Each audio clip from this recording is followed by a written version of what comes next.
Martin Luther King had a famous speech, "I have a dream." One of the dreams that he had was that his 4 little children would not be judged by the color of their skin, but by their character. It's an interesting proposition. It is essentially an argument for merit. He's not saying that his children should be judged highly just because.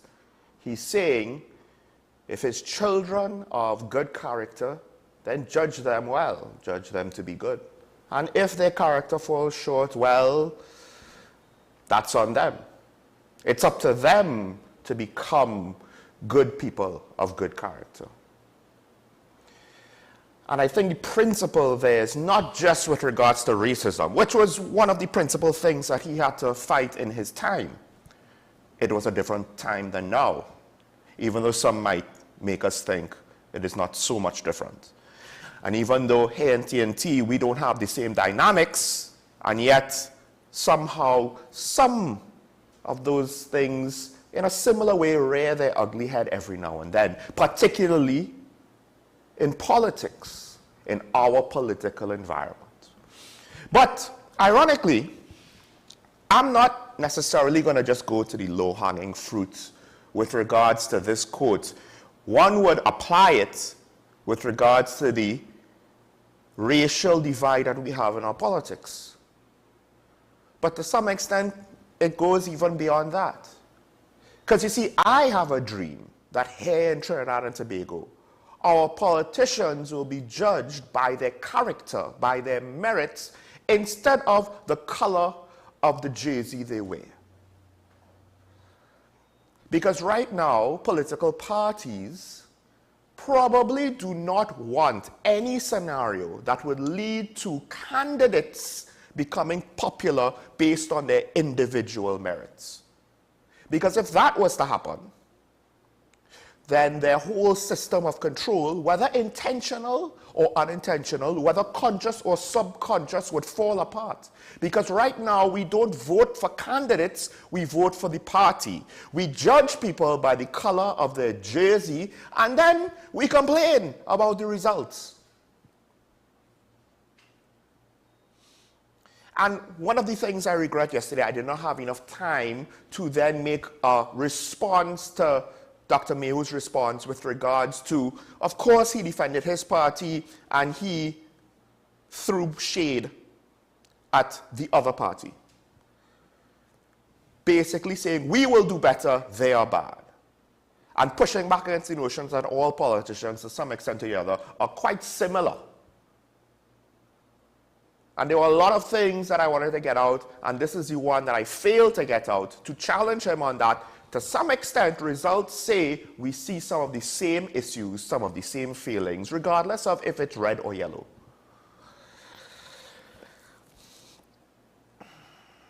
And the proof is in the pudding. Not only do we do the lazy thing, we don't get to know our candidates, we don't care about the opinions of the individuals, we vote for them based on what the emblem is, the color of their jersey, the party name, the party logo, not the individual name, the individual logo.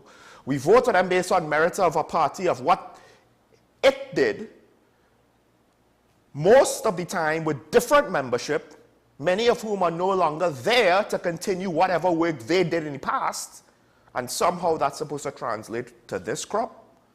It's not necessarily going to be so. I'm not saying that this crop is bad or not. In this instance, I'm setting that aside. I'm saying that we don't judge them by their own merits, whether government or opposition, majority or minority. Because at the end of the day, one of the greatest failures of Parliament is the inability of Parliament to work together as one Parliament. And that's not one side's fault alone. I don't see either side putting in any significant effort to try to bridge the divide. I just see token effort and then finger pointing. Because Dr. King had more to his dream, of course. And one of the things he said is, I have a dream that one day, out in the red hills of Georgia, the sons of former slaves and the sons of former slave owners will be able to sit down together at a table of brotherhood. And I too have a dream. I have a dream that people could put aside these petty differences, which are perpetuated primarily by our own perceptions, whether it be racial division or political division, to come together to actually conduct themselves in a manner appropriate with the title of honorable. Because for the most part, I think within our government, that title is thrown around way too much and is cheapened by the fact that I am of the opinion most individuals who bear that in their introductions in any official capacity pretty much probably do not deserve it. Or at least they deserve it less than a significant enough proportion of our fellow citizens who conduct themselves in a much more professional and graceful manner as what we see at times, not just in the press, but even within the very sacred halls of Parliament itself. I did not get into one of the more recent, well, it's not so recent now, outbursts. One MP, one senator provided with a quote, but I'm not going to rehash that right now because that's not the point, to cast specific blame. It is to point out a failure in the system. And that starts not with them, as I have repeatedly said, and maybe people don't like it when I say this, but to some extent, I don't care if you disagree with me and have a good reason that you could present so we could debate it, that's different. But at the end of the day, this is a democracy. Democracy is an advanced form of human living. It's not going to be easy. And we can't expect to have an easy time of it just because. We have to put our own effort into it too.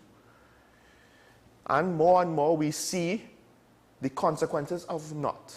So I have a dream where every voter in TNT understands the solemn responsibility of their duty, first at the very least to themselves, if not to their families and friends, and then of course for those who are willing to bear it, for the rest of the nation. And we all hold that responsibility equally. Now, this is Talking Point here on WESN. Sean Michael Small before you to close out the week.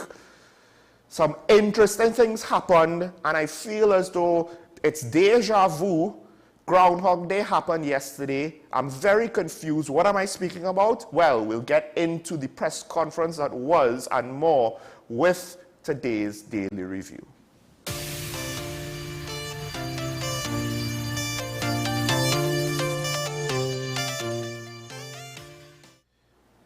The Minister of Finance, as acting Prime Minister, had a post-cabinet press briefing.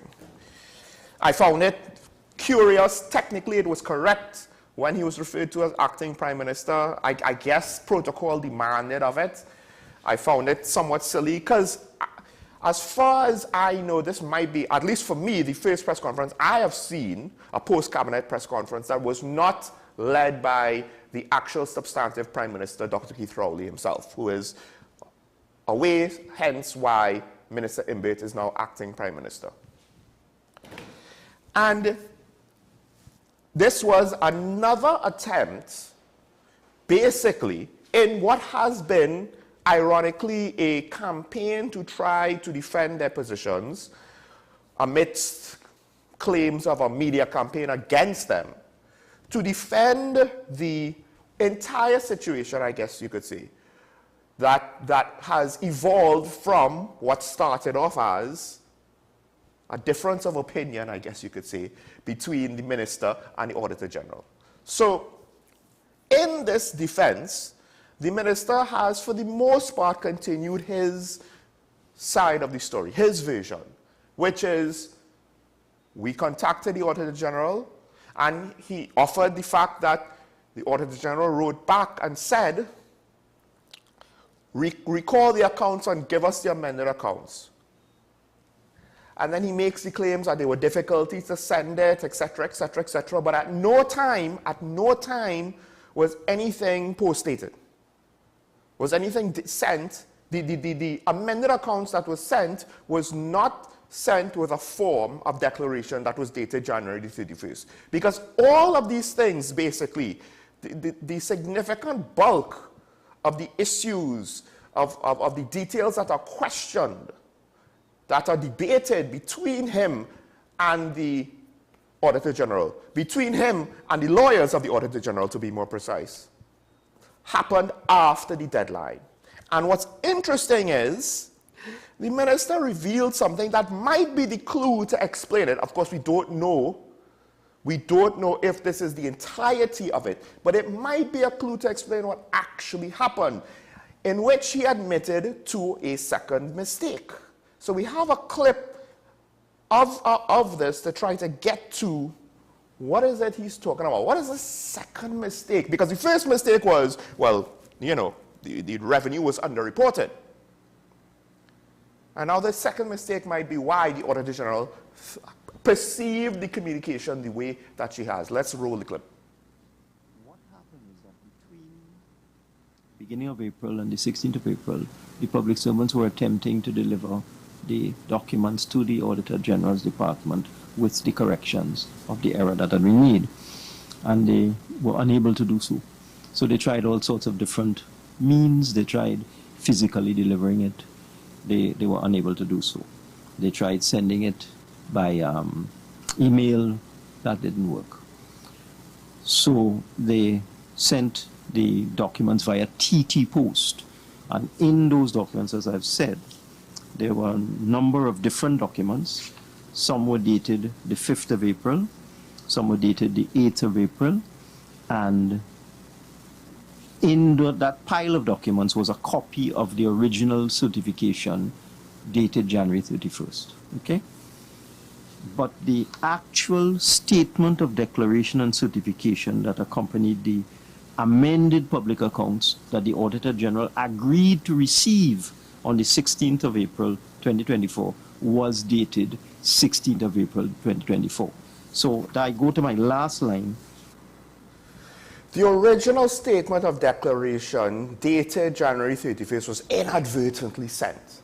Now here's the curious part that I always found interesting, because this comes from the minister himself, but I didn't necessarily know what to make of it, because in and of itself, it didn't necessarily mean anything. The minister is saying that there's a public campaign, media campaign against him. And one of the things that he's pointed out is the fact that he has noted articles in the daily newspapers that would lead members of the public to believe that it is the Minister of Finance himself who prepares and submits the national public accounts to the Auditor General, and that the Minister of Finance backdated the public accounts for 2023. And he's saying that at the end of the day, they are prepared by public officers in the Treasury and not by him, and that no Minister of Finance has submitted these accounts to any Auditor General for decades, if ever. And then part of his defense was, as far as he knows, what he has been told, the things that he has seen, to paraphrase. But he closed his opening remarks with this, was that essentially, based on everything that he knows, this post-dated accusation is not true. That a declaration with the proper date within April, when all of the corrections were made and was sent off, was what was sent to the Auditor General's office. But perhaps we should consider rephrasing his statement to say that was the intended document to send to the Auditor General's office. Because I have a question. So the second mistake is that the original declaration was sent. The original declaration was sent that was dated January 31st. The Auditor General receives a package from TT Post that includes a declaration statement that is dated January 31st. So the obvious question, the benign question, that is to say, that will make this situation, you know, that might explain the situation, and it's not necessarily the great big evil conspiracy that it might be, is that, Minister, do you know for sure that the intended declaration was sent in the package for TT Post? Because the original was unintentionally sent. And what if unintentionally the updated document was sent? That could be a simple error, at least on the surface. You put the wrong declaration form in. And then we could understand what the Auditor General will think of this. Because at this level of business, right, and I don't mean private business, I mean at this level of just conducting professional business, you can't really make mistakes like that. This should not be a thing. If America made a slip up like this with a diplomatic correspondence to Russia, you think that will just, oops, we made a mistake, we sent the wrong form, please take this other form instead. This is not a lower level office doing a clerical job. This is, from what I understand, an independent office whose job it is to basically check you or check this. So you can't make mistakes on these reports and then just expect, oh, well, you know, it was just a mistake, I sweep it under the rug. Because the problem is, if there was anything with bad intentions, they would look the same. They would look exactly the same. Particularly, and I go back to my question, what assurances do we have? Because I don't think this was addressed, and maybe I'm wrong. What assurances do we have that the Auditor General received the updated declaration form with the date in April, as opposed to the January 31st date? And even if she did, she still now has to try to interpret this situation. What does that mean? And perhaps maybe her error is having too high expectations of the people within that prepared this report. Maybe she expected them to, I don't know, cross their T's and dot their I's or not make a mistake. So when she sees something like this, she's not going to assume, oh, well, it's just a mistake. But again, a mistake like that is also what an action in bad faith will look like. All right. Now, oh, and just by the way, so this is a second error, right? we ask the question, how many more errors do we not know about in these important functions of government? Well, there we go. Same situation, second error. One would think that this sort of thing, again, why are you checking for mistakes after the date that you're supposed to send the stuff off to? That I don't understand. You know, if a private business conducted themselves like this, they would have lost the contract. But anyway, or in this case, if a private business was audited in this way, it probably would have caused more questions to be asked. Now, the minister also pushed back against claims that the probe is how did the opposition leader put this? The opposition leader made claims that the probe, the public accounts probe, is an illegal sham. And she's primarily looking at the fact that, well, the probe, apparently selected by cabinet. Who's the acting prime minister right now, by the way? I think it's the Minister of Finance. He's the acting prime minister. The Attorney General referred to him as such multiple times yesterday in the press conference. So, you know, as the acting prime minister, he would be in charge of cabinet. So cabinet made a decision. And the opposition leader is saying, well, politically handpicked was this two-person team to probe this situation. And she is pointing out a lack of confidence for an independent, objective probe. It's a sham committee appointed to take the political heat off Minister Imbit, designed to do political damage control, waste of taxpayer money, will amount to nothing, has no legal status, authority, and power to investigate anyone or anything. Because I believe, well, she is pointing for the Public Service Commission to conduct an independent investigation. They have power under the Constitution to investigate breaches by public officers. and proffer disciplinary charges, anyway, after the investigation. And I do think the assumption is the probe would have included the Auditor General and her department, right? And maybe that was an assumption that was mistaken on our part, maybe. Because the minister said this is a probe into the underreporting of revenue. So we all assume, well, he's probing the decision based on that phrasing of the Auditor General to underreport the revenue. But perhaps we all got it wrong. Perhaps the minister is saying, the Minister of Finance is saying, he said it was an internal probe. And by saying it's an internal probe, maybe he was just going to look into the mechanisms and the personnel within the Treasury, the Ministry of Finance, Central Bank. So I don't know to what extent if an internal probe from the Ministry of Finance will cover the Central Bank, right, with regards to the status of the Central Bank. But he's going to conduct an internal probe. He has the power to do an internal probe. It's an internal probe. That's what he offered to the Senate, right? But then, so I will have to ask, does this internal probe have the authority to then look into the Auditor General? Or is it just looking into his own ministry, on his own side of things? Because if that's the case, well, fine. More power to you. Double check yourself for a third time.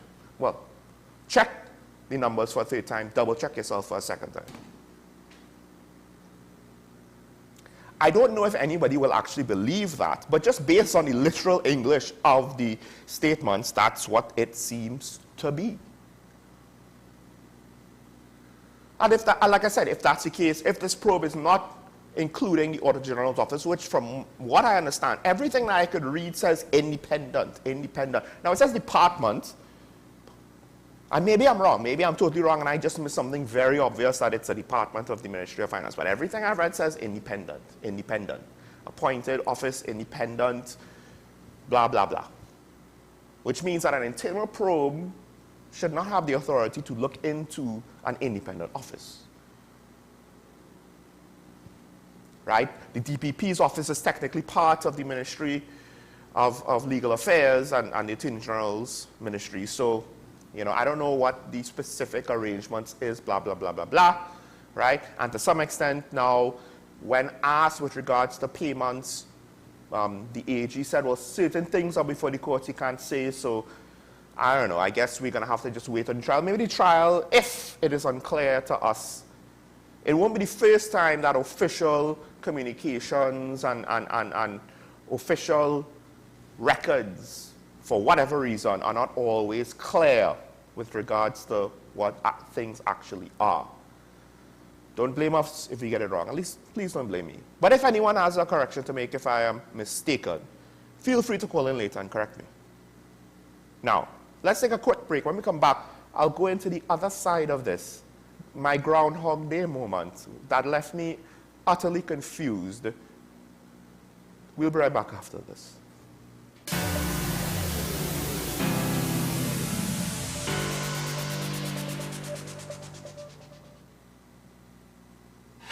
FanZone, your reliable, authentic supplier, has just gotten better. You can now visit our website www.fanzonett.com for your authentic wear and collectibles. The only place where you can use both your Visa debit and credit cards.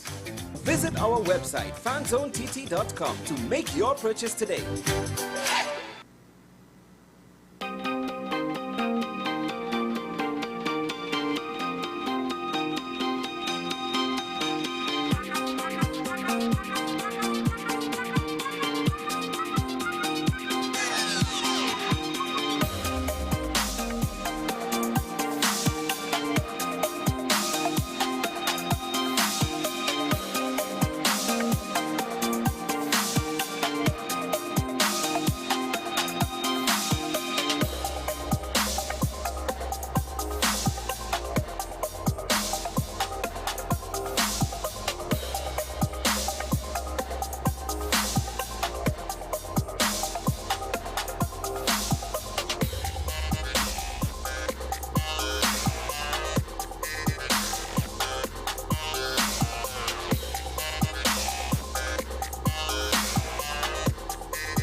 Take some time for yourself or spend some time with the family at Sandy Point Village Hotel.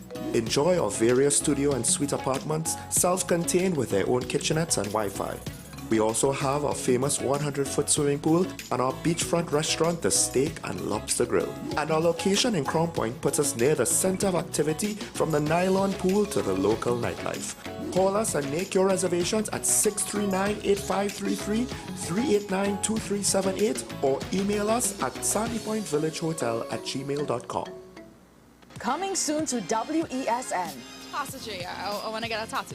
You really respond to me. Respond to me how you would respond to me. The first question I'll ask is why?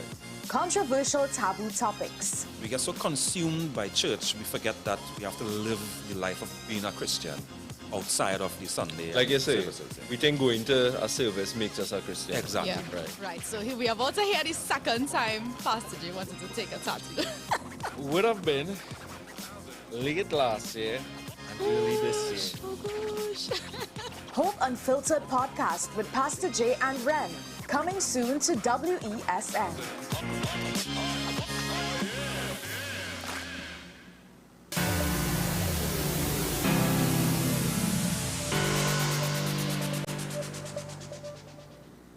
Welcome back to Talk About, ladies and gentlemen. And to recap, the Minister of Finance, he admits to a second error, that is inadvertently a declaration form with the January 31st post date was sent as part of the package sent to the Auditor General's office, which could be the origin of this difference of opinion and where the accusations of trying to post date the whole thing came from. Now, of course, that in and of itself doesn't explain the entire scenario away. So I ask the question, did the intended form to declare it in April, was that also sent in parallel or was it forgotten to be sent? And of course, you could go further down the line on speculations and the implications of what I just said. And then, of course, the minister is also saying, well, look, this whole situation here, the probe is internal. I have a right to do an internal probe. So again, does that include the Auditor General's office? All of these things kind of look bad. It could just be that we're overestimating the whole situation. But one of the things where I don't even know where to begin to try to formulate a hypothesis now is with the Attorney General. The Attorney General came out to again repeat his defense that he gave in a press conference the day before. He reiterated the point again, which I found interesting. Now, in the case of the Minister of Finance, it's a he said, she said, as far as I'm concerned at this point, because there's just too many questions, and for two public officials to have such different opinions, you know, well, I guess at the end of the day, somebody is wrong, and I don't have enough to say who is wrong, right? In the case of the Attorney General, it seems to me that he doesn't necessarily understand what he's being criticized for exactly. Now, he made his defense again, which for the most part was a repeat. So there was nothing new there, and I couldn't grasp why. How is it that he doesn't seem to understand what it is the press is saying? But then I believe he was asked a question after the initial press conference, which again, like his solo press conference before, was short, concise, efficient, and I appreciate that from him and the acting Prime Minister. But in the answer segment, he offered up this, which I found most curious. And if you have gotten the daily newspapers today, particularly two of them who ran with this part of it, you would know where I'm going. Let's get a look at this clip. What I'm saying is that the Auditor General wrote to me with a specific request for legal representation. I responded to her and told her that given that I was advising the Minister of Finance, I could not advise her, but I encouraged her in very clear language to proceed urgently to retain independent legal counsel from whom she could take advice on the specific matter that she had sought my advice. And I went on to give the undertaking in writing to the Auditor General, excuse me, that I would be prepared to pay her reasonable legal fees for the retention of such advice. Since then, I have received correspondence from Mr. Anand Ramlogan's chambers requiring me to do more than that, and I have made it very clear that I have a duty to make sure that the public purse is managed responsibly. I reiterated my commitment to pay legal fees for that which the Auditor General had requested an opinion on the true construction of sections 24 and 25 of the Exchequer and Audit Act, and beyond that, I am not prepared to commit the public purse to any more fee. Now, 2 out of 3 daily newspapers took that statement and ran with it. One of them did not. They included it in their story of this part of the press conference, but they did not use that essentially as a headline. And what 2 of the 3 newspapers' headlines are saying is basically that, well, no money is going to be given for the lawsuits. Now, the AG, his explanation, like he said, the Auditor General came to him for legal advice. That's all that was requested of him, so thus that's all he's willing to give money out for. Further correspondence came from her selected legal representation, Freedom Law Chambers, and he's not recognizing that in any official capacity. Herein lies the problem. Now, I don't know how the law works here, right? Of course, we see things happening internationally, and it's not always working out the same way because technically we might be too different, and you know, the common practice and procedure and what is acceptable or not could be vastly different for various small reasons. No pun intended. But essentially, he is now opposing counsel. He has admitted to being opposing counsel. So now is he trying to say that he expects for the plaintiff, not opposing counsel for the plaintiff, to communicate with him directly in order to officially get authorization for funds to pay her legal representation in a matter of the state, because it's technically speaking the state versus the state. Let's not get twisted here. This is not individual Miss Ramdas having a personal issue with Colum Imbut, private citizen. This is a senior public official having a significant professional disagreement with another senior public official over public business. And he is opposing counsel. He has more or less said off the bat, I told her to get independent legal counsel because I cannot give her advice, I cannot represent her, etc., blah, blah, blah. So again, I find it interesting because by all accounts, Reginald Amor, senior counsel, is a very intelligent, learned, experienced individual who at least before the whole Miami debacle, right, with his appointment as Attorney General, was someone to be well respected, and the hope, of course, was that he will bring the office of the Attorney General back to respectability given what happened with his predecessor, of which I have commented on ad nauseum, so I won't comment here. Unfortunately, what I don't understand is, one, why did he think that repeating himself would be sufficient when clearly people do not agree with him and do not agree with his analysis of his own statements, right? So to some extent, if you are trying to convince me of something, you just saying it the same exact way a second time and a third time, does that make sense? If I don't agree with it the first time, why are you repeating it? But then on top of that, I find it interesting. It's almost like if we have a responsibility to see things his way. We're the media, we're the fourth estate. We don't have that responsibility. We have a responsibility to try to determine the truth. And if we are not objective in that mission, well then crucify us for that. Don't crucify us for not believing you because you believe that you objectively somehow can be objective in this situation, detached and not, while being a part of it, central,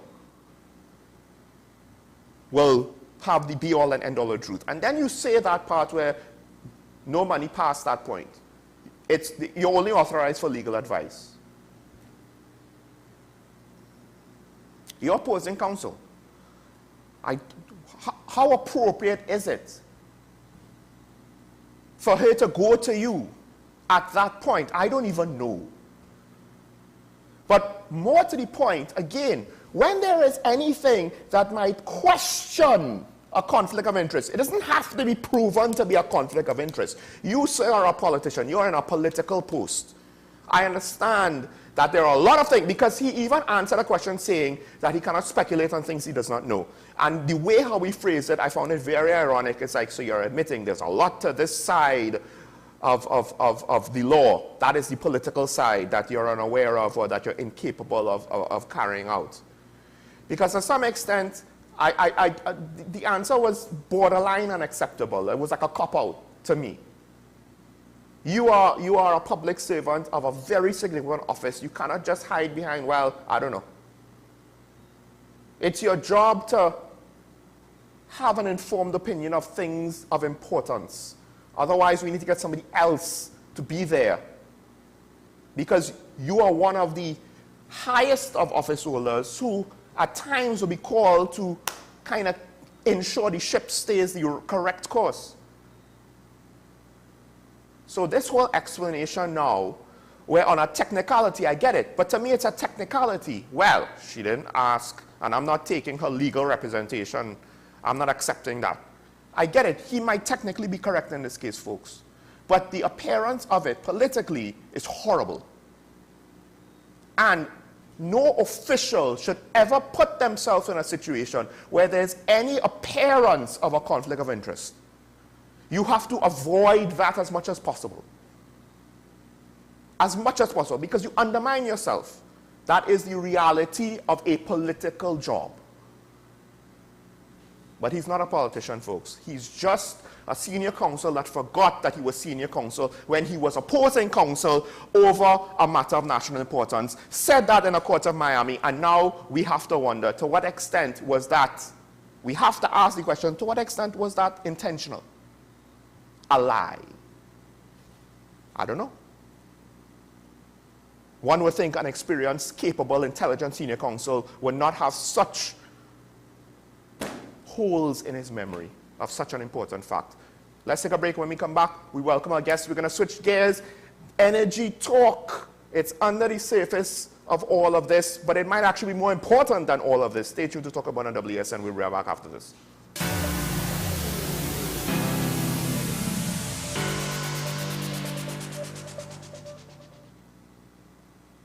Imagine a world where arguments don't exist. CICR is a full-service conflict resolution company that offers mediation training and workshops for all. In 2024, our 40-hour workshops are back, giving you all the tools you need to become a certified mediator in Trinidad and Tobago. Want to know more? Call us at 768-6778 or visit our website. Let's work together to make the world a better place.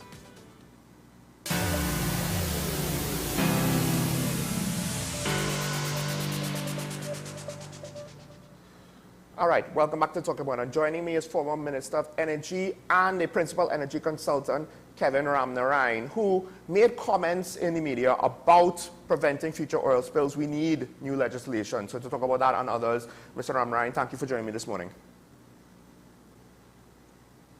Hi, morning. So, of course, the first question I have for you is very simple. To get straight into it, what is it about our legislation that might not be sufficient, and what might you be looking for that is needed in order to try to prevent a similar situation as to what happened off the Tobago's waters? Well, a piece of law is, can't really prevent an oil spill unless you implement the law. I think what the point I was making is that Trinidad and Tobago had joined itself to several international protocols, which would have entitled us to compensation in oil spill when oil spills happen, because oil spills are very expensive things to clean up. And we had one of the things we had to do was to enact some of those protocols into domestic law. So that was really the point I was making. Because even, yes, I believe Minister Young himself said that one of the hurdles over this whole situation was not just the fact that's basically where I got it from what he said, So if we need to do it, we need to do it, because we live in a maritime environment that is always inundated with traffic from oil tankers and ships carrying fuel and so on, and that's going to become more and more the case, and not less and less the case, because of the economic activities of Guyana and Suriname. So there'll be more and more oil and gas traffic transiting through our exclusive economic zone. So yeah, it's a good idea to enact some of those protocols into domestic law.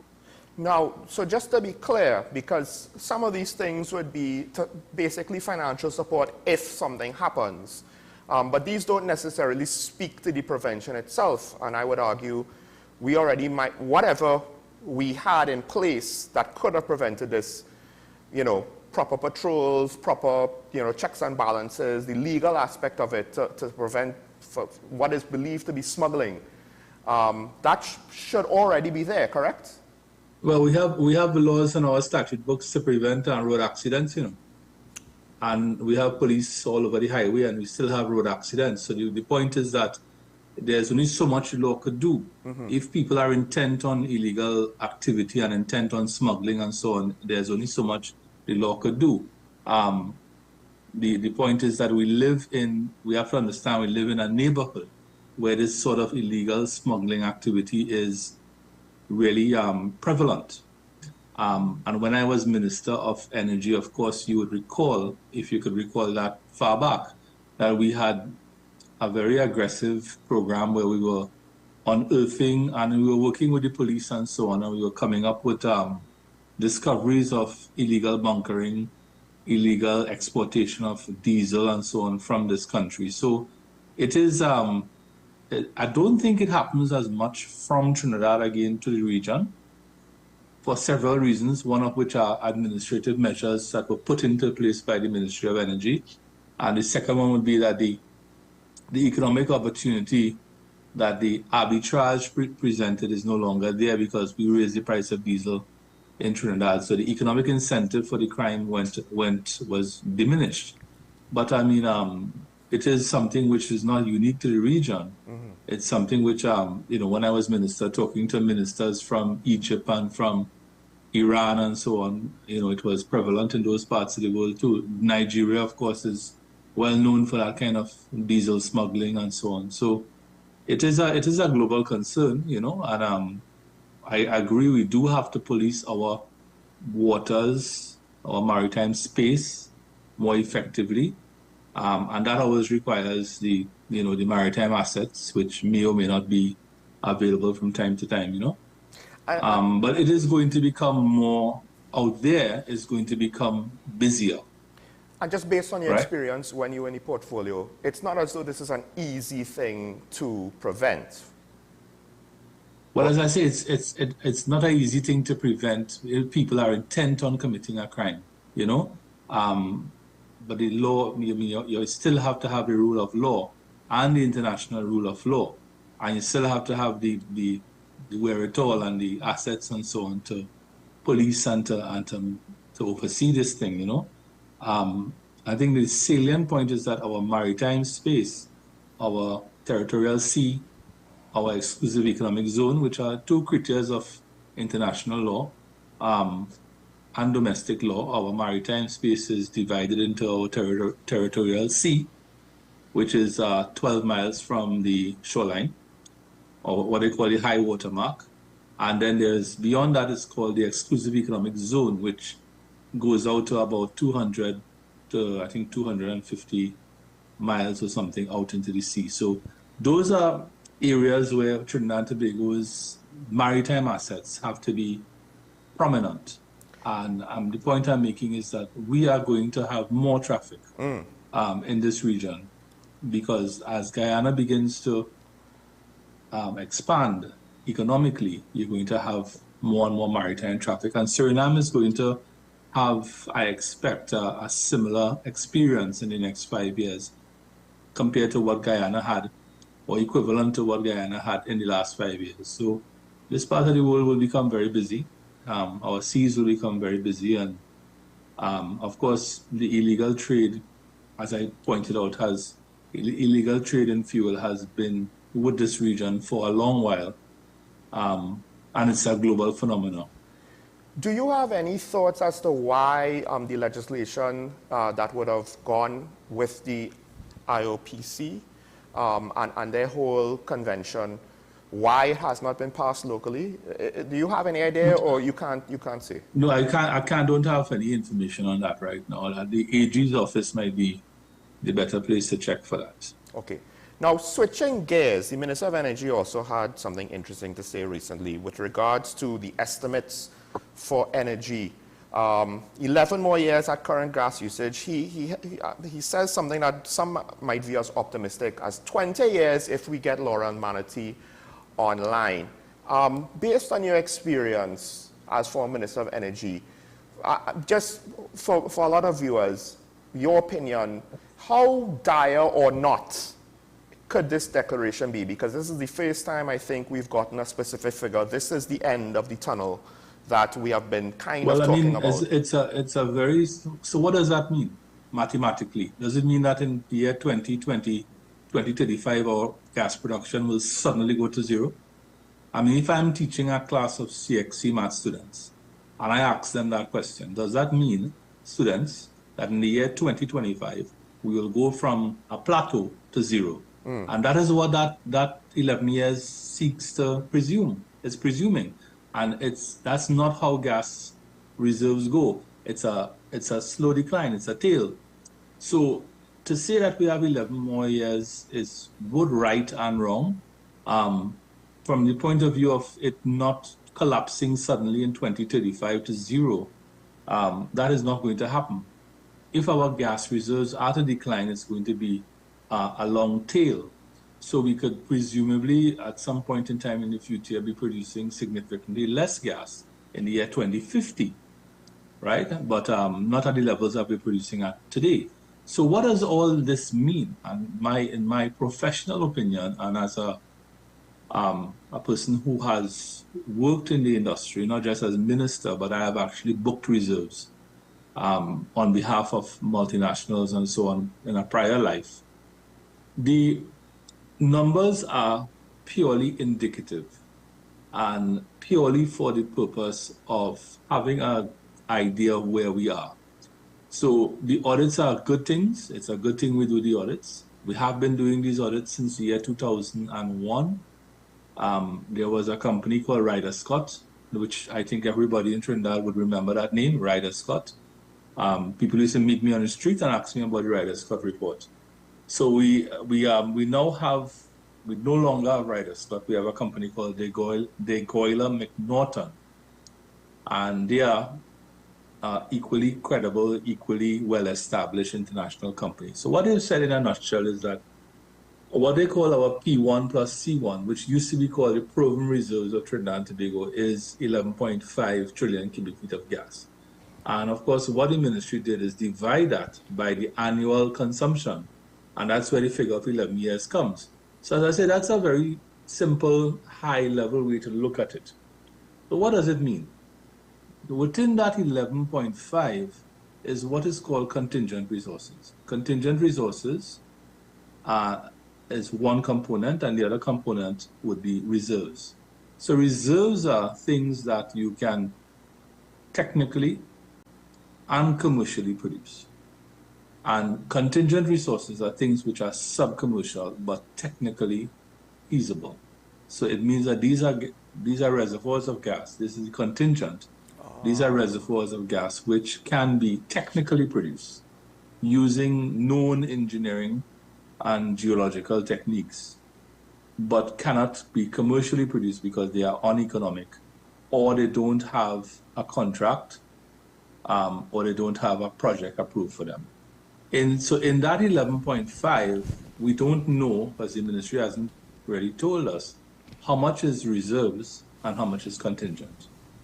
What we know is that inside that 11.5, we now have our deep water contingent resources, for which we have unknown commerciality and for which we have no assigned project because the deep water has not been sanctioned or approved by the companies that operate deep water, which are Woodside and BP. So what this is simply telling us is that we have to explore more We have to pick up the pace of exploration.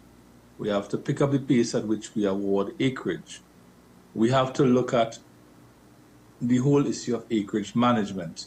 If there is acreage which is in the hands of companies and they're not doing anything with it, the government needs to put in place measures to take it back and to give it to people who may want to be, who might be interested in doing something with it. We also have, so we have to, what the report is telling us is that it's not doomsday for Trinidad, but we have work to do. And as far as I see, that work is not happening. At least it's not happening at the pace at which it should be happening. We went through a period between 2015 and 2023 where we had no new acreage awarded. That's a period of almost 8 years. And that is, to me, I mean, that is really mind-boggling, because anyone who recalls my tenure as minister would know that one of the highest priorities was getting acreage into the hands of the multinationals, into the hands of companies to do exploration. And then, of course, we topped that up by giving incentives for exploration and so on. So, and we also looked at the whole issue of ease of doing business. So our gas production is already in a bad place. It is going to get worse in the next 2 or 3 years. It may improve in the year 2028. Some of this improvement, so there was a small improvement in the P1 plus C1. That improvement is largely due to the additions from the deep water. But as I said, those are contingent, meaning that they are technically recoverable, but but they are sub-commercial. So I don't know. I know these things are sometimes difficult terms to grasp, but what the report ultimately is telling us is that we need to really get our exploration game going, and that to me has largely stalled in recent years. A lot of the exploration wells that were drilled in the last 10 years, or let's say the last 7 or 8 years, were as a result of blocks awarded between 2011 and 2015. So this report talks about Calypso. Calypso was awarded in 2012. It talks about the Touchstone discoveries. Those were awarded in 2014. And that gives you an idea of the gestation period that these things take. So that's what, in my opinion, the report is telling us. A quick question. With regards to the subcommercial zones, is it that we might have to wait on new technology or changes in the markets? No. What contingent resources mean is that these reserves or these resources can be extracted using known technology, known engineering technology, right? So it can be done, but it is not commercial, meaning that it does not meet the threshold of commerciality for the company. And therefore, if it doesn't, they're not going to make the investment in the money, they're not going to make the investment for the technical recovery to take place. So the two have to go hand in hand. So, the technical is there, the technical, but the commercial is not there. And that's where a few months ago, the president of Woodside, not the president in Trinidad, the president internationally, Ms. Meg O'Neill, she was saying in Houston that the terms that they have from the government for Calypso, the terms don't make the project fly. So it's incumbent on the government to sit with Woodside now and have a conversation. I'm not saying give away the shop. I'm saying about talk. And I think that is happening. That is happening because I'm aware that those talks are happening and so on. But we have a need for speed in Trinidad. Well, in many things, there's a need for speed. My last particularly question, when it comes to the energy sector. My last question, quickly, more or less out of time, but some people have speculated, and I've heard opinions, maybe off the record, that we might not be all that attractive for further investment. That is somewhat correct. You would notice that in Trinidad and Tobago has stopped attracting investment from new companies. So the people who are investing in Trinidad are what we call the incumbents. Those are the people who've been here for 50 years. In the case of BP, Shell, how much is that at 30 years or something like that. So we are now finding it difficult to get new people knocking on our door. But we are grateful for those who are already inside Trinidad and Tobago and continue to invest. But yes, you are right. We have to revisit the fiscal regime. And that's something which is an ongoing exercise. A fiscal regime is not written in stone for all time. It has to be adaptive. It has to change according to conditions globally, conditions in the market. It has to change according to technology and so on. Well, Mr. Ramryan, I want to thank you for joining us. Sorry for the delay in your interview. No problem. There was a 3-minute delay. No big deal. It was great insight, and you've answered quite a lot of our questions. We're in trouble, maybe not the doom and gloom that some of the... No, it's not the end of the world. Right. It's not doomsday for Trinidad, but it is a wake-up call that we have to do our homework when it comes to exploration. Well, hopefully we can have a further discussion as time goes on, because this is obviously an ongoing thing. Yes, Mr. Ramryan, thank you. Folks, we have news next, and when we return, we'll open the phone line. Stay tuned.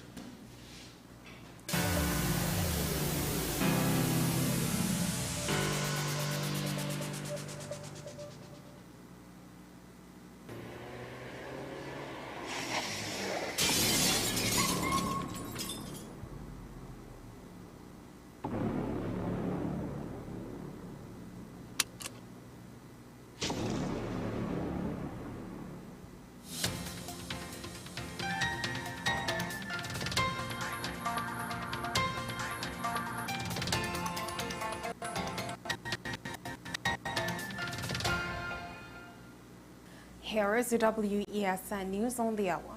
I am Sira Ali. Thanks for joining us. Here are the headlines. Mayaro MP expressed concern over Kurab temple attack. One man is dead following an early morning shooting in Siparia. Regionally, Sri Lanka names star-studded team for the ICC Men's T20 World Cup. And internationally, FIFA faces legal threat over congested calendar.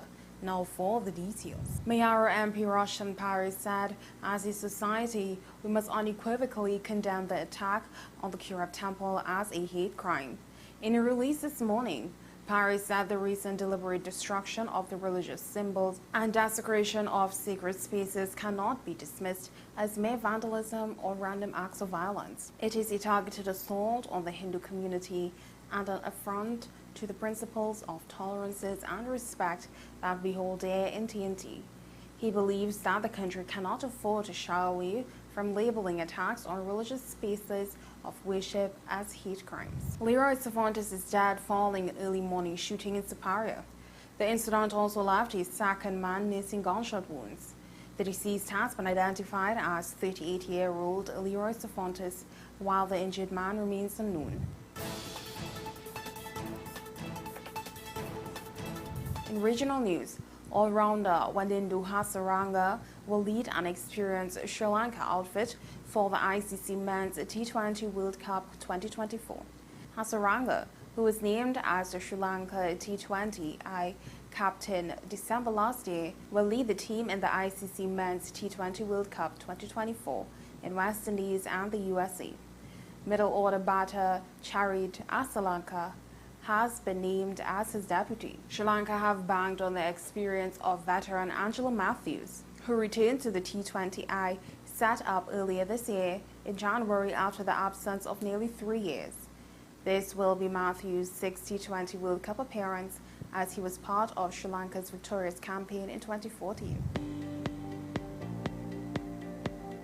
In international news, world governing body FIFA is facing the threat of legal action from World Players Union, FitPro, and the World Leagues Association, which includes the Premier League, if it continues with plans to host a 32-team club World Cup at the end of next season. Reports state that the global football calendar is now beyond saturation, to the point that national leagues are unable to properly organize their competitions while players are being pushed beyond their limits, with significant injury risk and impacts on their welfare. Well, that's it. News on the hour on WESN. I am Sira Ali. Thank you for watching.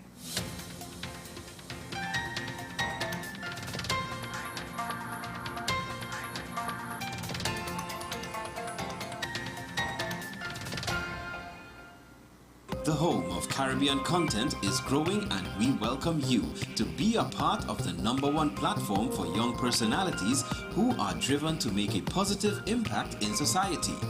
as we continue to reach every corner of Trinidad and Tobago through our daily broadcasts, our social media pages, or through our 75+ digital billboards across the nation. Contact us to learn about our competitive rates via marketing at wesncc.com or call us at 628-5835. WESN Content Capital, television with a difference.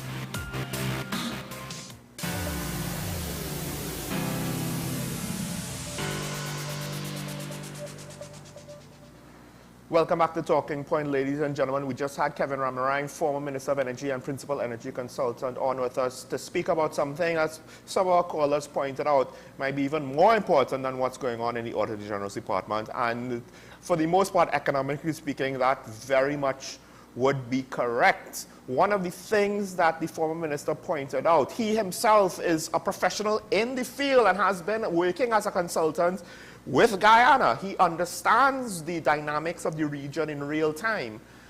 He's pointed out that while it's not doom and gloom, we don't need to have to panic just yet.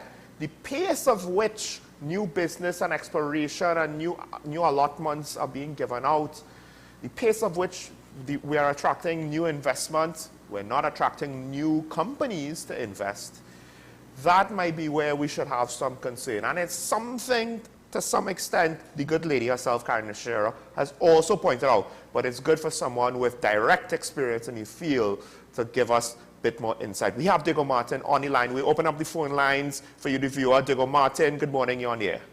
Good morning, good morning. Morning, morning. A couple of issues with respect to the impasse between the Auditor General and the AG and the Minister of Finance. I think it is passing strange that the AG now saying is not going to basically fund all the legal challenges by the Auditor General. I find that strange. You know why that's strange? What is the Auditor General trying to do? Trying to basically put our finances, the government finances, Trinidad finances, on a particular path. And if there's any red flag that suggests that it's fraud, misappropriation, etc., we need to know, I need to know as a taxpayer, where my money gone, if it gone inside the back pocket of somebody. So he supposed to be the person fighting for the taxpayer, the Attorney General, and he should be give all the support for the Auditor General so we as taxpayers could see where the money going. And I'm going to link that to other issues where we have been spending money and throwing away money, and he has said nothing about it. For example, I will tell you, remember the Malcolm Jones dispute the pull it out of court? We have now the big $100 million to Nelson Gate. Isn't that behavior that is not appropriate with respect to spending our money? Now, the other issue is there's a big issue with the Heritage and Stabilization Fund. Should raise a red flag on that. Yeah. How we managing it? I wouldn't say it's a big issue, but it's an issue. It's a big issue for me. Let me tell you why. Fair enough. We're not going forward. We're going backward with the management of the Heritage Stabilization Fund. 2 years ago, how much money we lost? We lost $937 million because of management of that fund. We still had the same person there.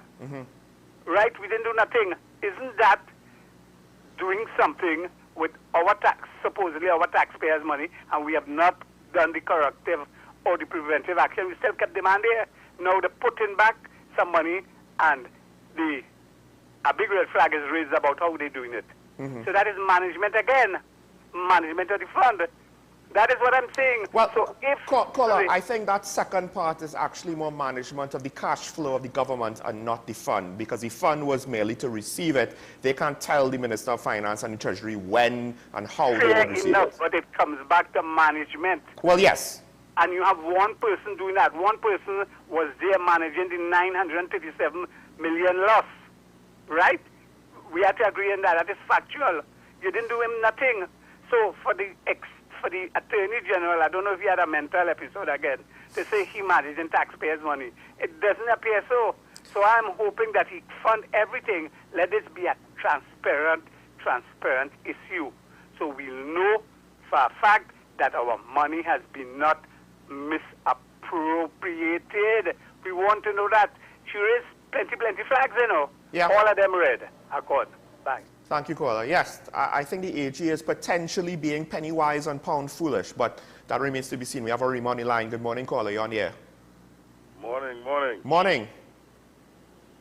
Just like you, I too have a dream. My first dream is that on the night of the elections, I see less than 1,000 votes cast. My second dream is when I watch in these press conferences, I want reporters who are brave to ask questions. I don't want nobody who fumbling, stumbling, bumbling, and patronizing these people. Ask them the questions. My third dream, there are some tin gods in this society here, some tin gods who feel well like they're untouchable, and they want to work in silos.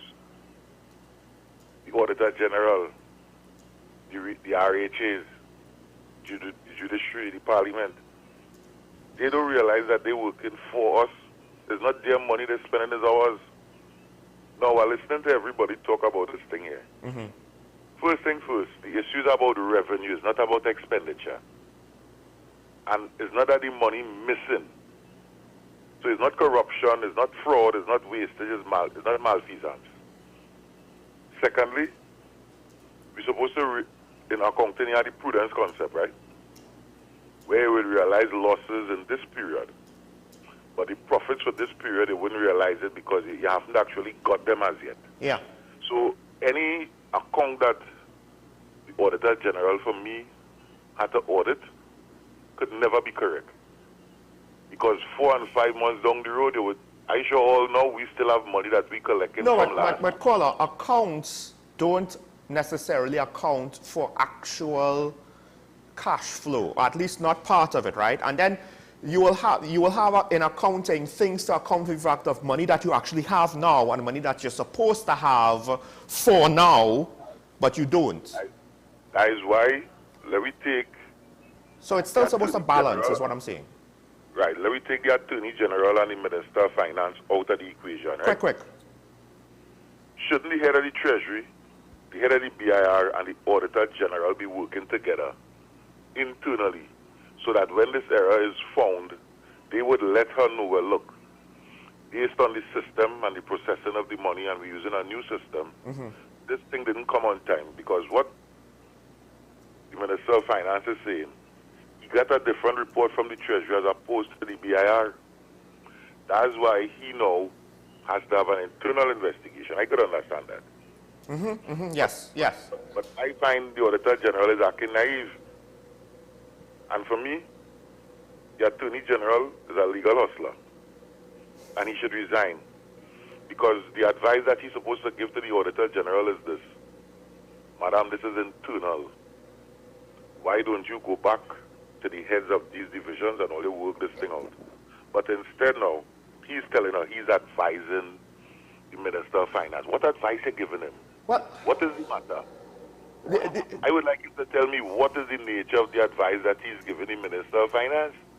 Because the Minister of Finance, they do nothing wrong. For me, it's square pegs in wrong holes, because it appears that Colm knows nothing about accounting. The Attorney General knows nothing about corporate law, he knows nothing about accounts. So the two of them are supposed to hush and sit on the side and let the professionals, because the Auditor General, the BIR, and the head of the Treasury are all accountants or have accountant bases. These fellas have none. So when they try to bring in Anand Ramlogan now for a lawyer, to do what?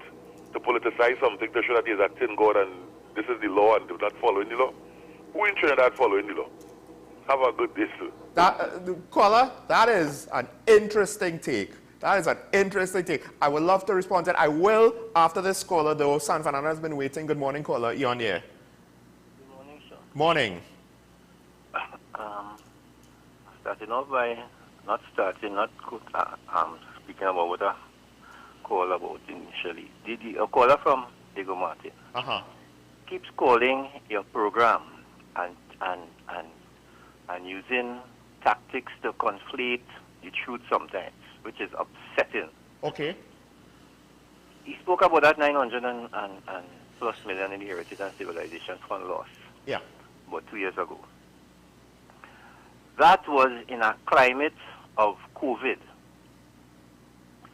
that investments were down, payouts for investments were low, and it was on the background of that the Heritage and Civilization Fund did not make money. That happened all over the world with shares. Everybody, if you look at shareholdings in certain countries, shareholdings was down, share prices went down. And if we invest in shares, if you have a million shares in Google, and today it was 2 million a share, and tomorrow it goes down to 1,500 a share. That is the nature of the business when you invest in. So to come and try and make it seem as if the state was not doing what it was supposed to do, I am fed up of that rubbish. Yeah. No, that being said, like your caller just now talked about the Attorney General and this issue with the Auditor General. Now, what I called about, Sean, is Tobago. Okay. If you look at, I have been looking at the Eastern Caribbean islands, or what I would call the Leeward and the Windward Islands, over the last 2 years, and what has started to happen coming out of COVID. And they've been able to attract investment. They are building new plants and equipment. If you look at Grenada, St. Vincent, even Dominica is building a new airport, a new international airport. They're extending the runway on the old one, and they're building a new international airport. They're doing a what they call a cable car, and they have similar budgets. Sean, Tobago gets, let's say, for all intents and purposes, $1 billion EC dollars, which is close to the budget of all those islands. Right. Yet those islands are doing so much more with that because this is money that they have to earn. Yeah. Tobago just gets the money from the treasury, and for the life of me, I am not understanding what it is that they can't seem to try to start to develop a meaningful economy in Tobago that can make Tobago stand on its own. Tobago has an advantage over those places, because, okay, those places have a lot of high-end tourism and that type of thing. Tobago doesn't have that. And Tobago has the opportunity to develop what they have in that niche in a particular way. I am not seeing that they're interested in that. Let me say this, Sean. In Tobago, you cannot the plant. Let's call it the plant for want of a better word. The room stock. Right. Okay. The room stock in Tobago, there is no standard. I see the Bureau of Standards and TITAL has just signed an agreement there to try and put some standards in. But you can't get information. Sean, I tried between 2018 and 2020 on a project to get information in Tobago as to the number of rooms and the quality of the rooms that they had in Tobago in terms of categories. And the information was not available. If I needed the information, I would have had to hire boots on the ground to actually go to most of those districts and get the information. And that is where they need to start. Tobago is missing out on an opportunity here, and it's going to pass. Sanders already gone, and the rest going to pass us by if they're not serious about this. They need to get their crime under control as well, because that is frightening a lot of people. Yeah. And one other thing quickly. Quick. $700 to fly domestically to Tobago is not a big issue. And I wish they would understand that and advocate for the increase of the air bridge cost to the break-even price of Caribbean Airlines. People will pay it with their eyes closed. They need to understand that. That's stop fighting that ridiculous thing. Maybe if that is done, then you will have Caribbean Airlines willing to put on some more flights. Exactly. Thank you, Sean. Have a good exactly. weekend. There's so much I want to say just with regards to tourism. However, we have Shagonas on the line, so I want to take the call. I still have to respond to the caller before from Marima. Good morning, caller. You're on the air. Good day, Sean. Good day, Professor. Unfortunately, I retired very late last night. So when I got up, your program was in play, and they was talking about the Tobago oil spill. Right. And the point I asked at the time, and I haven't heard the answer, from anybody, I haven't heard it mentioned, because in a case like this, the first thing you have to do is try and get the people who are involved. Yes. And somebody should have informed the Coast Guard. And even when they come, they couldn't find it. There's a thing they call Google Earth, where one could go back and see exactly what happened. And the vehicle, the boat would leave and disappear. One could easily see where it went. And why it is that methodology was not used. The same they have Modena, East Peter Hall. They had the same photograph, they see the people even got nobody where the car went. So that is the point I would have liked to get Mr. Abner to attend. Why they did not use the information on Google Earth. We had a TV station used to show you every morning the Google Earth photograph for some part of the highway or something like that. But when you have a real purpose to use it, it appears that nobody used these things. Any questions, sir? No caller. I have what might be an explanation. I don't know if you'll accept it, but I do have one. What I think is the reason why. Google Earth, I don't think Google Earth will give us real-time or literally second-by-second accurate images of what's going on to that extent, right? There might be gaps and delays in between. I suggest you check that. Well, maybe I'm wrong. But here's the real explanation. Even if you could track the ships all the way to wherever it went, to some extent, it's something about having to look from above with that angle. Once it potentially, depending, it just needs to do anything to kind of slip the attention, cloud cover, nighttime, lack of lights, lack of running lights, etc., and it gets in among a high traffic area with other ships, or like a high anchorage area with a lot of ships docked. If you lose focus of it for any brief period of time, it could be easily lost in rhetorically and literally a sea of many other vessels. That's essentially part of the problem, because even if Google Earth can track it to the second, between weather, etc., it's not as though that they won't, it's infallible. Nobody said they're infallible. I am saying why they didn't try.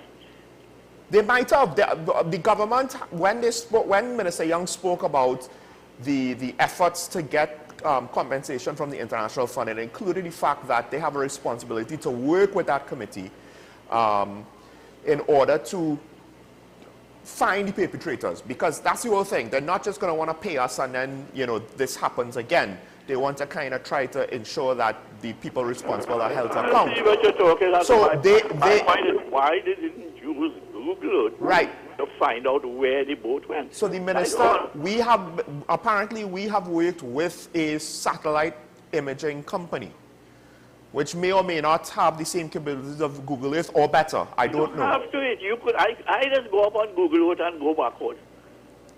Well, like I said, I had an explanation why even if Google Earth can track it by the second, it's not. It can. Right, but then. It's a live thing. Right, but then if you have inclement weather, if you have anything that means the camera cannot continue tracking the boat, right? Regardless of its resolution. You cannot decide not to do something because I'm not saying they didn't decide or not. I'm just saying why. My point is why they didn't do it. The fact that they use, Professor, they have admitted to looking into using satellite imagery. So for the most part, it's a minister. He's not going to be the most technically accurate of everything. It's not a minister, it's a Coast Guard. Very well, Professor. Well, that's a whole other story. I don't even think the Coast Guard is that involved in this whole thing, to be honest. Really? So who in charge of the sea and people breaking it? Not the Coast Guard? We haven't heard anybody from the Coast Guard speak about the matter, so until the head of the Coast Guard or a senior officer of the Coast Guard... That is my very point. Well, then there we agree. There we agree 100%. Okay, thank you. Thank you, caller. Thank you, caller. Interesting what technology offers and how it could be used. And I mean, technically speaking, the professor has a fair point. Was every stone unturned to try to figure this out? And it could be that nobody thought of this specific avenue. Even if you have satellite imagery from another company, it might be a good idea to get, you know, redundancies. Maybe this satellite camera saw something that the other one missed. Now, with that said, a lot to get through with regards to the comments. It was interesting that Arima pointed out, well, let's go with Mr. Simon who talks about Tobago. I think ultimately speaking, the lack of highly professional tourism product is hurting Tobago, generally speaking. We have a lot to offer in this country, and Tobago, just on its own, has a lot to offer for tourism, particularly with ecotourism. We have waterfalls, mountain ranges, rainforests, coral reefs, large variety of birds, species, large variety of basically things that people that like nature want to see. And we can't commercialize it. And of course, when I say we can't commercialize it, I hope we don't overcompensate and then kill it with modernization and just dump concrete everywhere. And then it, you know, it kind of defeats the purpose. You know, we have a rustic, authentic product if we figure out a way to maintain it while commercializing it. But we do not have a professional product. And the Secretary of Tourism not too long ago basically said that with regards to customer service performance on the island. Right? She has come out to say. And the uphill battle is because at the end of the day, we, the people of TNT, as one person who resides in Tobago has said to me numerous times, and I myself was living there, we are all oil barons. You see the garbage collector? He's an oil baron. You see the homeless man on the street? He's an oil baron. Because our economy affords us things as private citizens that other economies cannot afford their citizens. Because we have the oil and gas to get the foreign exchange, to import things to the level that we do at the exchange rate that we do. And that's the uphill battle. Because, like you pointed out, they have to work hard for what they get. But it's not just the allocation to Tobago that's the issue. It's the fact that we, the entire country, Trinidad and Tobago, enjoys this benefit of oil money. And it might be indirect. It's not that the money is coming into our hands, but it allows a balance of trade that gives us a much better position than some other countries around the world, including some of our neighbors. We enjoyed that benefit for a long time. We're still to some extent enjoying the benefit. And when the oil and gas runs out, that benefit may just disappear in a puff of smoke. And then what will we do? Now, it's not all doom and gloom just yet, as former Minister Kevin Ramarai said. But with regards to Tobago, I think there is a point there to be made. Tobago is missing out on an opportunity because, again, why wait until the gravy train runs out to then try to figure out what's next? Dubai has been trying to figure out what's next for the longest while. And oh wait, what did they go to? They went to tourism, right? And part of the issue with tourism is, like you pointed out, we're behind our peers in the Caribbean, but we're also behind so many other places in the rest of the world. And we need to take a hard look on how to give ourselves a competitive advantage. And that can be happening in different ways. We don't have to be high-end, high-expense tourism. We just need to get a competitive advantage so we could get the revenue that we need. And the $700 ticket to Tobago, I understand where you're coming from, and in theory you are absolutely correct. Because potentially, if we could accurately graph this thing out, do proper estimates, get proper information, right? We could probably figure out that in the long run, we will get more passengers going to Tobago than less if the ticket price increases, because we could have more flights. Demand might not drop to the point where it's going to be below the potential availability of flights. And then, because we could afford more flights, we will get more people coming to Tobago. At the end of the day, it's a luxury good. It should be a luxury good. We have the air bridge and the sea bridge making a loss simultaneously. That never makes sense to me. It never makes sense to me. Right? Outside of people with medical conditions, so maybe very specific and well thought out exemptions could be put in place. I have a medical condition. It's not enough for me to be evacuated, but I need to get to Trinidad for something today. Well, all right, that's different.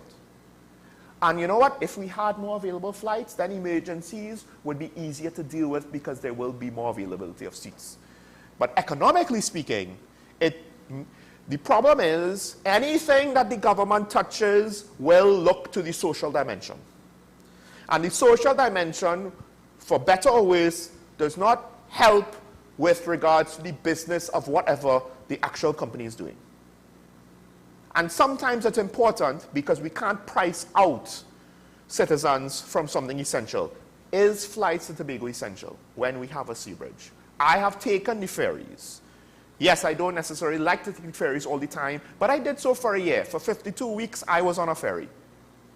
That's 6 hours because it was round trip times 52 for that year. I did it because I didn't want to spend $300. So you might say, well, you're going to be willing to spend $700 if I have to do a 1 flight a year to Tobago, maybe. Or maybe I'll just take the boat. That's a me problem. If the airbridge was the only way, it would be different. Now, with regards to Arima, interesting comments, and I'll close with this. I have speculated before to some extent on your comments of the AG and the Minister of Finance not understanding the technical aspects of this matter.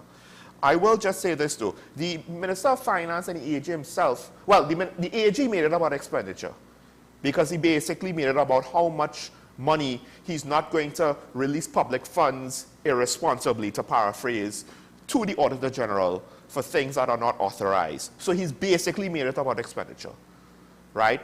And that's why I said he's potentially being penny-wise for pound foolish. Because I think one of the things on this that you need to understand, yes, it is internal to some extent, but the Auditor General stands apart. They have their process, and her job is to check their process, not to be a part of their process. She's not a part of Treasury. She's not a part of Central Bank. She's not a part of Ministry of Finance. What they do is independent of her. All she does is say what they did was correct in order to ensure that nothing funny goes on, right? Whether it is honest mistakes that could still lead to some serious issues or actions in bad faith. She's not a part of them. They do their job, then they give her the stuff to do her job. She doesn't work in parallel to them at the same time. And the fact of the matter is, the problem is, and I think the Minister of Finance is sweeping this, maybe not sweeping this on the rug, but downplaying this too much.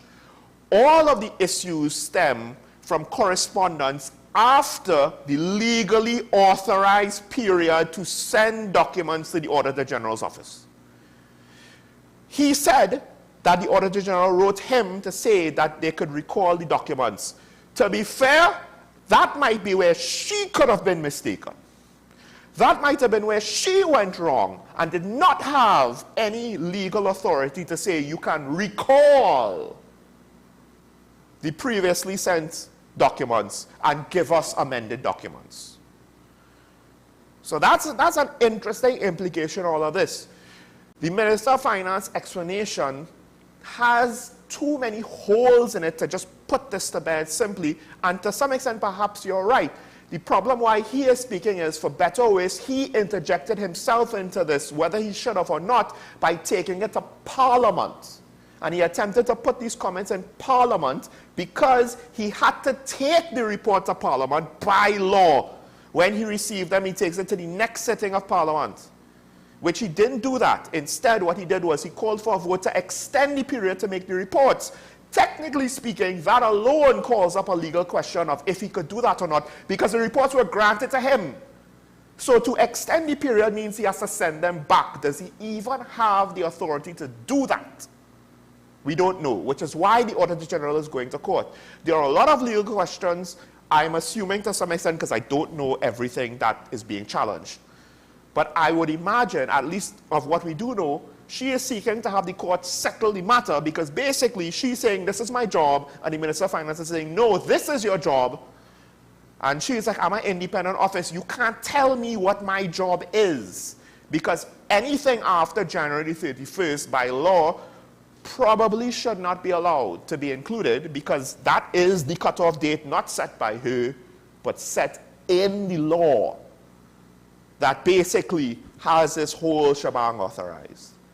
So, it's interesting what you said. And again, I do believe maybe the Auditor General made a mistake.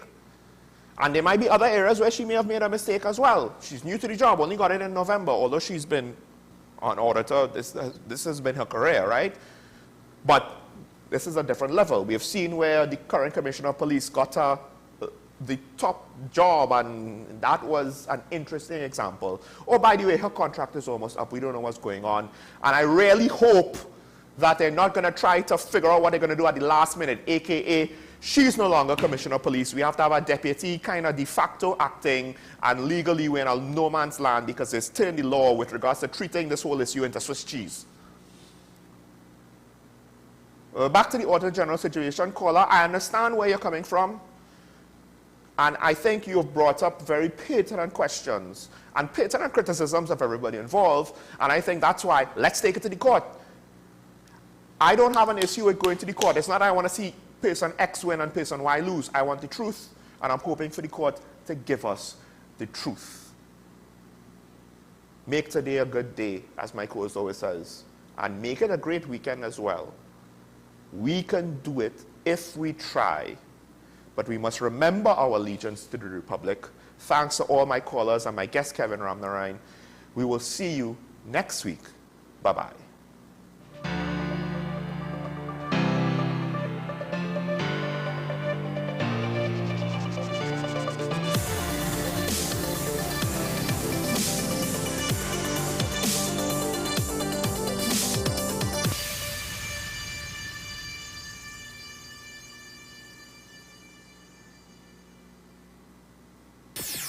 WESN.